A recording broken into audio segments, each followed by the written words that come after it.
Works diesel-electric locomotive, typically used for freight operations in the United Kingdom. The reverser sets the direction between forwards and backwards. There are 3 types of brakes in this locomotive, and which one you use will depend on the situation.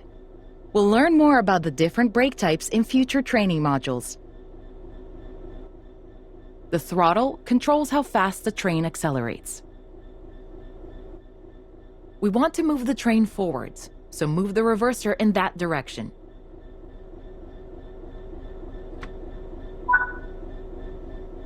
Keep the brake control and release until you can see the brake pipe control needles are reading 5 bar, pointing upwards. This will release the brakes fully.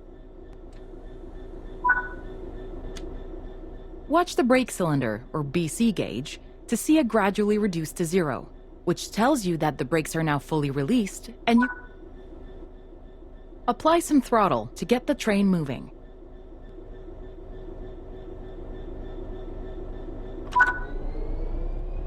As you apply power, notice the amp bar rising.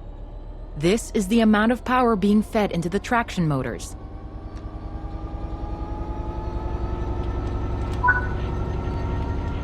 Now that you've reached your target speed, you can move the throttle control back to 0. The train will then coast on level ground, and the train will only slow down very gradually.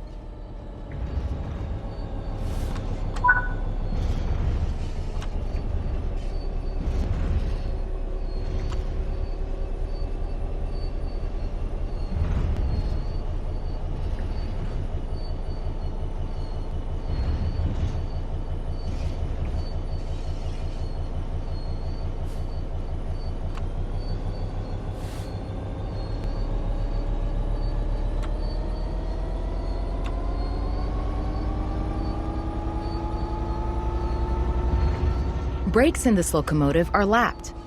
Rather than directly selecting the brake force with a handle, you use the brake control to add or release braking force.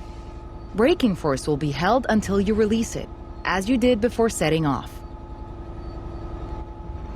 Bring this train to a complete stop by holding the brake control in the apply state until you see the brake pipe control needle in the center of your cab desk showing about 4 bar. The amount of braking you'll need to apply also varies depending on whether you're going uphill or downhill, and how heavy your train is.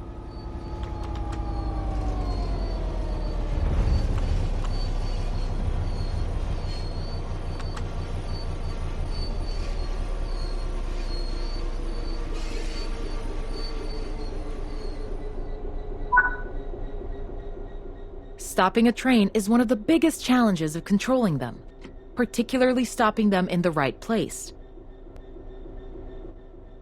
That concludes this module.